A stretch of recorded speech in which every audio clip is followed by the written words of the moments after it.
అరుణాచల పుణ్యక్షేత్రం. అరుణాచలం అంటే 9 గోపురాలు, 8 లింగాలు, 14 కిలోమీటర్ల గిరిప్రదక్షిణ.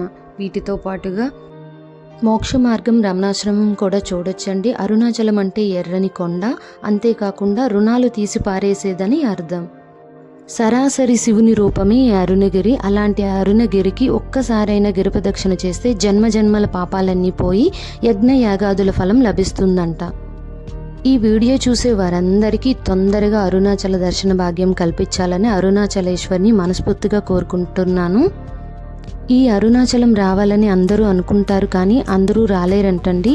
అరుణాచలేశ్వరుని అనుగ్రహం ఉంటే తప్ప ఈ అరుణాచలంలో అడుగు పెట్టలేరంట. ఈ అందరిపై కూడా ఈ అరుణాచలేశ్వరిని చల్లని చూపు పడాలని నేను మనస్ఫూర్తిగా కోరుకుంటున్నాను. మీరందరూ వచ్చి కూడా గిరిప్రదక్షిణ చేయండి. గిరి ప్రదక్షిణం అనేటటువంటిది మనం ప్రయత్నపూర్వకంగా చెయ్యాలి. అక్కడ చిత్రం ఏమిటంటే, మీరు ప్రదక్షిణం ప్రారంభం చెయ్యగానే సాధారణంగా రమణాశ్రమం దగ్గర నమస్కారం చేసి కొంచెం 4 అడుగులు వెయ్యగానే ఒక వినాయకుడి గుడి ఉంటుంది. అక్కడ నమస్కారం చేసి అరుణాచలానికి ప్రదక్షిణానికి బయలుదేరుతారు. ఈ ఫోటో స్క్రీన్ షాట్ పెట్టుకొని ఉంచుకోండి వెళ్ళేటప్పుడు.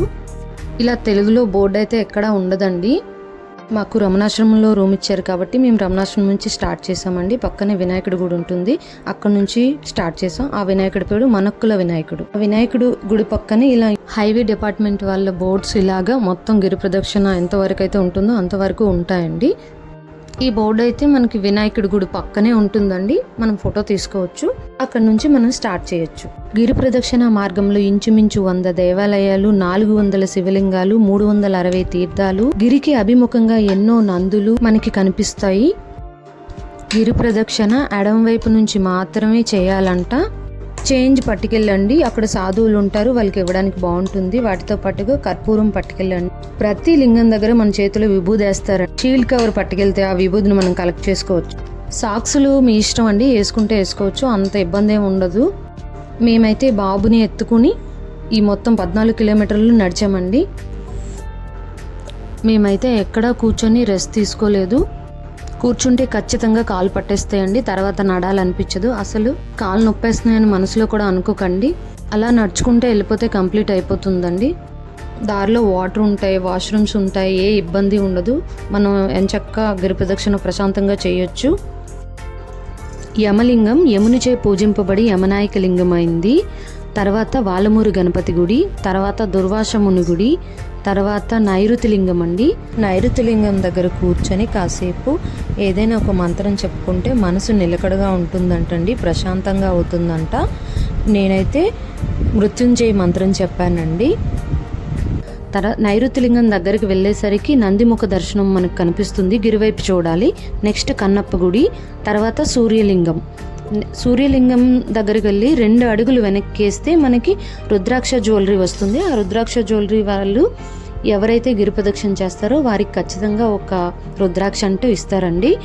ఉదయం 4 గంటల నుంచి రాత్రి 12 గంటల వరకు ఇస్తారంట, తప్పకుండా తీసుకోండి.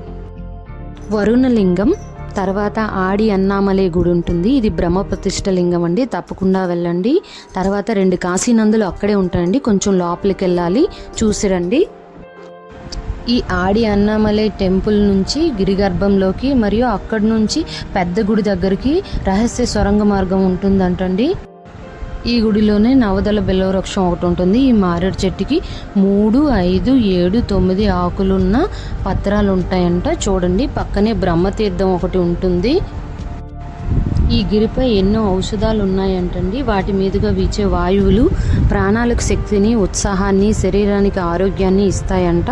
కనపడక అదృశ్యంగా సంచరించే యక్ష, సుర, సిద్ధ, కిన్నెర, కింపురుషాది దేవతా సంఘాలు, ఋషిమణుల ఆశీస్సులు మనకి లభిస్తాయి.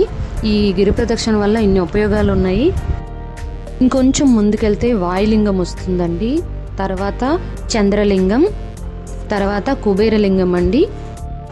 ఈ కుబేరలింగానికి విశేష అలంకారాలు చేస్తారంటండి. దాని మండపంపై 4 భక్తులు, సుందరమూర్తి, అప్పర్, జ్ఞాన సంబంధ, మాణిక్య వాకుల విగ్రహాలు ఉంటాయంట. కుబేరుడు గొప్ప శివభక్తుడైన యక్షరాజు, శివునికి మిత్రుడని ప్రసిద్ధి. అందుకని ఈ లింగాన్ని కుబేరలింగం అని అంటారు. గుడికి కొంత దూరంలో కుడి పక్కన ఇడుక్కు పిల్లియార్ అనే గణపతి గుడి ఉందండి, అది కూడా చూడండి.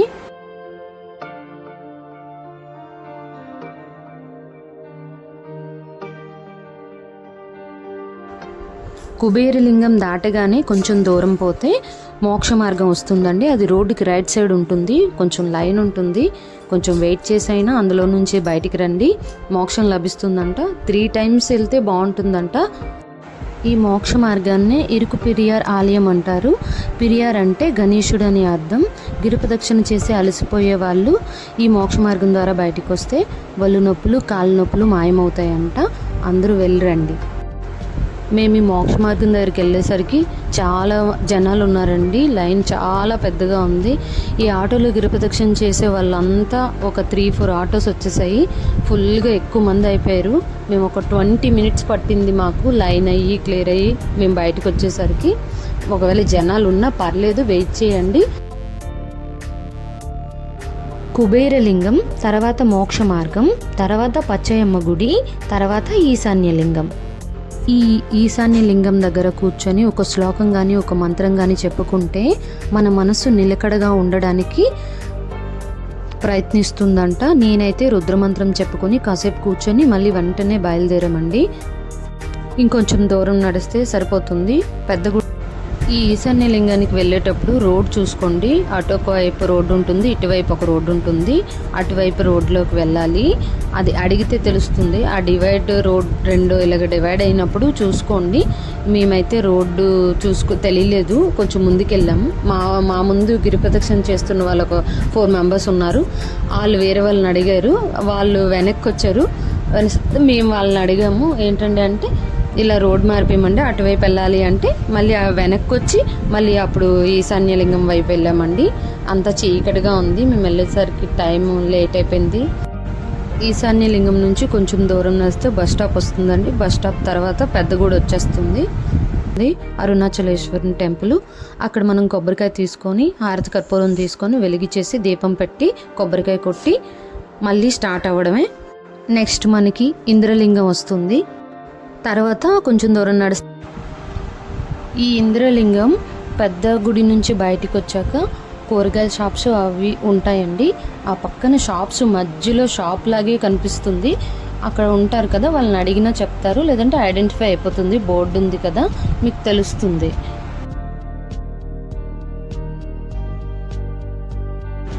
నెక్స్ట్ అగ్నిలింగం. కొంచెం ముందుకు వచ్చి బోర్డు కనిపిస్తుంది. ఇప్పుడు రైట్ సైడ్కి వెళ్ళాలి. రైట్ సైడ్కి వెళ్ళి లోపలికి వెళ్ళాలండి. కొంచెం లోపలికి ఉంటుంది ఈ అగ్నిలింగం. తర్వాత మనం కొంచెం బయటకు వచ్చి మళ్ళీ కొంచెం స్టార్ట్ అయితే శేషాద్రి స్వామి ఆశ్రమం వస్తుంది. అది కూడా చూడండి. నెక్స్ట్ దక్షిణామూర్తి కూడా వస్తుందండి. ఇక్కడ మేము దక్షిణామూర్తి స్తోత్రం చెప్పుకున్నామండి. నెక్స్ట్ కాళీమాత టెంపుల్ అండి. ఇక్కడ దిష్టి తీస్తారు నిమ్మకాయలతో. నెక్స్ట్ రమణాశ్రమమే ఇంకా కంప్లీట్ అయిపోయినట్టే. ఇక్కడితో అయిపోయిందండి. మేము మళ్ళీ వినాయకుడి దగ్గరికి వెళ్ళి అక్కడ కొబ్బరికాయ కొట్టి దండం పెట్టుకొని మేము ఇంకా రమణాశ్రమంలో మా రూమ్కి వెళ్ళిపోయామండి. మేము సాక్సులు వేసుకొని చేసాము గిరిప్రదక్షిణ అంతా. సాక్సులు వేసుకోకపోయినా పర్లేదండి, బాగానే ఉంది, ఏం కాదు. మాకు గిరిప్రదక్షిణ కరెక్ట్గా 6 hours ఇలా పట్టిందండి. మేము ఎక్కడ ఆగలేదు, అలాగని ఎక్కడ రెస్ట్ తీసుకొని రాలేదు. అలా నెమ్మదిగా వచ్చేసామండి. బాబుని ఎత్తుకొని కొంతసేపు మా హస్బెండ్ ఎత్తుకున్నారు, కొంతసేపు నేను ఎత్తుకొని అలా ఎత్తుకుంటూ వచ్చేసామండి. బాగానే అనిపించింది, మరీ అంత కష్టంగా ఏం అనిపించలేదు. నెక్స్ట్ డే అయితే మళ్ళీ నాకు చేయాలనిపించింది. మీరు నిజంగా గిరిప్రదక్షిణ చేయాలనుకుంటే భగవంతుడు తోడుగా ఉంటాడండి. మాకు కూడా అలాగే అనిపించింది. ఎక్కడ ఇబ్బంది లేకుండా అలా వచ్చేసాం మొత్తం. అరుణాచల శివ అంటే చాలండి, మనకు తోడుగా ఉంటారు. మీకు కూడా తోడుగా ఉంటారు. వెళ్ళండి, చూడండి, బాగుంది. కష్టంగా ఏం అనిపించలేదు, పర్లేదు.